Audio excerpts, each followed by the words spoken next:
Bonjour, je vais continuer la lecture.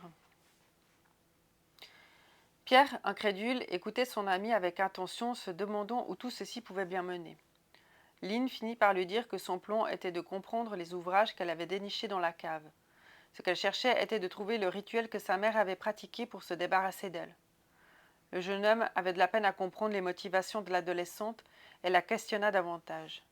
Tu sais, je ne suis pas certain que ce soit une bonne idée que nous mettions le nez dans ce genre d'affaires. Tout ceci me flanque la fourche.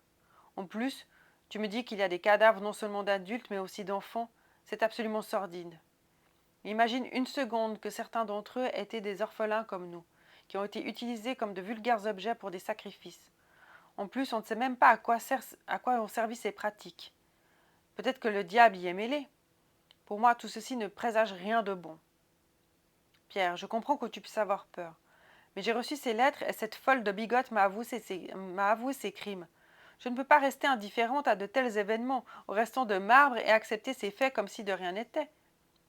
Imagine un instant que dans ces grimoires, on trouve des formules nous permettant, par exemple, de libérer les âmes de ces enfants sacrifiés. Imagine que d'autres secrets encore plus effroyables mettant à mal ce vil prêtre Pascal et ses théories. Je suis rongée par la haine et la vengeance. Un silence plongea les deux adolescents dans un malaise profond. Lynn le coupa net ne supportant plus l'attente de la réponse de son ami. Je ne peux pas accepter que tu ne m'aides pas à élucider ces mystères. Toute seule, je n'y arriverai pas. Tu es mon meilleur ami, et je sais que ta vivacité d'esprit me sera d'un grand soutien. Après ces flatteries qui ne le laissèrent pas indifférent, Pierre accepta d'aider la jeune fille, nourrissant l'espoir qu'elle remarquerait tout l'amour qu'il lui portait, et qu'il ne s'agissait pas d'une simple amitié. Le plan consistait à redescendre dans le laboratoire, emporter un maximum de documents et d'étudier tout ceci qui avait attrait au sacrifice humain, au poison, aux rituels païens et religieux. Toute information utile permettant de trouver quels moyens sa mère avait accepté de subir pour se débarrasser de son enfant. Les deux jeunes adolescents convinrent de se retrouver la nuit même.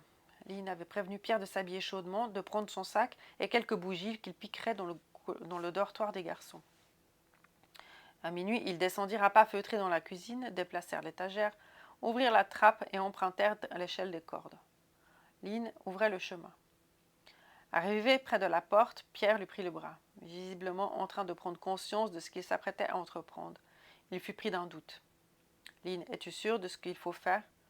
Je ne suis pas certain d'être prêt à ouvrir cette porte et me mettre à fouiller dans ce passé qui ne me concerne pas. Ne sois pas idiot. Nous en avons déjà discuté. J'ai besoin de toi plus que jamais. Et si cela se trouve, peut-être que tu trouveras également des informations concernant ta propre famille. Cela m'est égal. Je m'y suis fait et je ne tiens pas à faire sortir des fantômes des placards, qu'ils restent où ils sont. Cela ne change rien à ma vie. Oui, c'est ce que tu me dis maintenant. Mais moi non plus, je n'ai pas cherché à connaître mon passé jusqu'à l'arrivée de ces foutues lettres. Tu te trompes, Lynn. As-tu oublié combien de fois tu es allé poser des questions, que ce soit auprès du prêtre, Pascal, auprès des sœurs, quand le cours de catéchisme nous était donné sur l'importance de la famille et de l'amour de nos semblables? C'était il y a longtemps. Moi aussi, je m'étais faite à l'idée de rester dans l'ignorance sur mes origines. J'ai cessé de rêver de ma mère. Pourtant, dans ton cauchemar, celui où tu es avec cette femme morte, que les gens te prennent. Lynn stoppa la conversation. Il était devenu inutile de rentrer dans ce conflit d'orgueil. Pierre avait raison, il le savait, et cela ne servait à rien de renchérir dans une discussion stérile qui ne ferait qu'envenimer la tension déjà palpable entre les deux amis. La jeune fille ouvrit la porte du laboratoire, une bougie à la main. Elle entra la première. Elle se dirigea en direction du petit bureau et alluma les autres bougies qu'elle avait dispersées dans l'ensemble de la salle lors de sa première visite. Pierre, la précédant, ne dit pas un mot et observa le décor qui s'imposait à lui. Dans la clarté de cette lumière orangée, les flacons poussiéreux de la bibliothèque, les poudres, tout était comme Lynn lui avait décrit. Et elle avait bien réfléchi. Il était dans un premier temps inutile de s'intéresser aux bocaux et à leur contenu tant qu'il n'avait pas étudié les grimoires. Il était plus que certain que ces produits devaient être là pour la plupart dangereux. Rien ne servait de prendre des risques de plus. Le temps était compté pour Lynn. Pierre l'ignorait, mais elle allait quitter l'orphelinat. En effet, un couple était venu la voir au mois de septembre et avait formulé le souhait de devenir ses tuteurs afin de lui offrir un foyer. Ce couple devait avoir déjà une bonne cinquantaine d'années, et le courant était relativement bien passé entre la jeune fille et les époux Martin. Quand bien même elle serait au final plus qu'une souillon qu'autre chose, elle aurait au moins un cadre de vie différent, et elle rêvait même de goûter à une certaine liberté, et qui sait, peut-être rencontrerait-elle un mari. Elle savait que son départ était prévu pour le 31 octobre.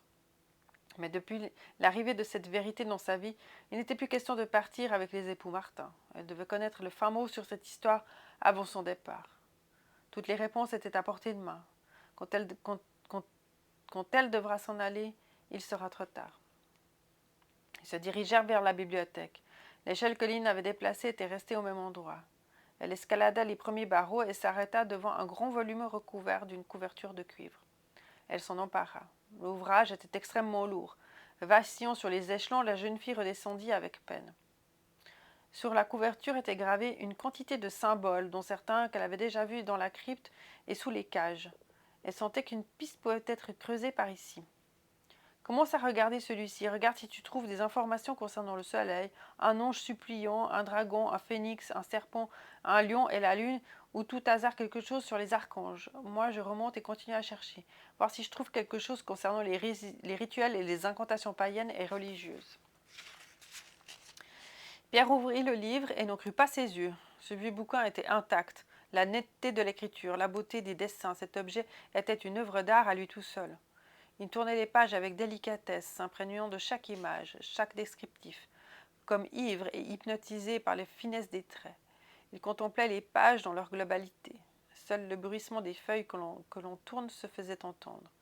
Après plusieurs minutes de silence, Lynn observait du haut de son estrade son ami concentré sur le manuscrit.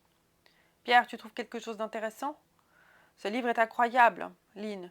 Je veux dire, c'est fascinant toutes ces informations que je suis en train de découvrir. Par contre, je suis déjà tombée sur plusieurs images correspondant notamment au serpent.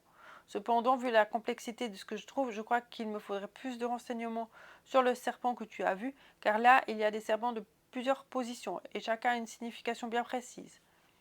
Pierre, si tu tiens à savoir comment le serpent que j'ai vu est représenté, nous n'aurons pas le choix. Je devrais te montrer la crypte. Eh bien, soit. Maintenant que ma curiosité a été piquée à vif, je ne peux pas revenir en arrière. Lynn se retourna face à la bibliothèque et sourit tout en continuant à prendre des livres. Après plusieurs heures enfermés dans cette cave, les deux jeunes gens étaient concentrés. Chacun plongé dans un ouvrage à la recherche de tout et de n'importe quoi. L'esprit ouvert et avide de renseignements. Pierre avait déchiré des petits bouts de tissu qui recouvraient les bocaux et les avait glissés entre chaque page susceptible de correspondre au dessin que Lynn avait vu sous les cercueils pendus. Quant à Lynn, elle avait fini par mettre la main sur un grimoire contenant des rituels impliquant des sacrifices humains, ainsi que les buts de ces derniers. Il ne sentait plus le froid, mais la fatigue. L'usure des bougies leur fit cependant constater que le temps passait. Il fallait qu'ils arrêtent leurs recherches pour cette nuit. Demain, ils iraient à la crypte avec le manuel que Pierre avait étudié. Cette histoire devenait de plus en plus excitante. Ils remontèrent dans leur chambre sans s'adresser la parole. Ils devaient avoisiner le milieu de la nuit. Il ne restait plus que 3 heures de sommeil. La journée qui s'annonçait allait être difficile. Voilà, je vais m'arrêter là pour aujourd'hui et merci.